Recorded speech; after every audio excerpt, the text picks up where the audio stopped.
अकोला जिले के बार्शी-टाकली तहसील में विझोरा से गोरवा में सड़क निर्माण में लापरवाही से बरसात के मौसम में पूरी सड़क उखड़ गई है।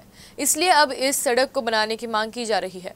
बार्शी-टाकली तहसील में विझोरा से गोरवा के बीच सड़क का निर्माण किया गया था, लेकिन ठेकेदार और अधिकारियों ने अपनी कमाई के लिए घटिया दर्जे का सड़क का निर्माण कराया, जिससे बरसात के मौसम पे सड़क पूरी तरह से खराब हो गया है।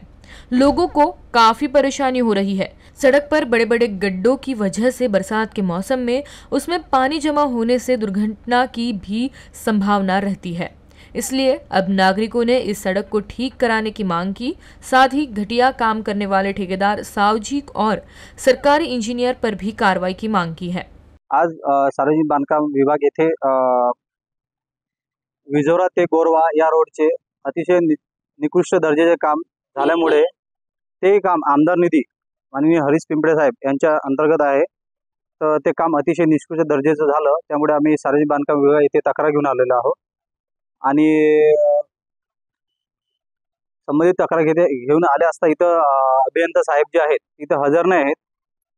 आम्ही त्यांचे जे कर्मचारी आहेत त्यांच्याकडे निवेदन दिलं, तर आम्ही निवेदनामध्ये हेच सांगण्यात आलं की जे रोडचं काम निकृष्ट दर्जाचं झालेलं आहे ते एस्टिमेट प्रमाणे करण्यात यावे आणि संबंधित ठेकेदार जे आहेत राहुल साहूजी यांच्यावर योग्य ती कारवाई करण्यात यावी, त्यांच्याकडून रोज व्यवस्थित करून घेण्यात यावा। वारंवार जे आपले जेई आहेत डुलुरे साहेब त्यांना पण याविषयी भरपूरदा सांगितले, कॉलवर माझं बोलणं त्यांचं बोलणं बरेचदा झालेलं आहे। त्यांनीही याचा काही पाठपुरावा काही केलेला नाही आहे।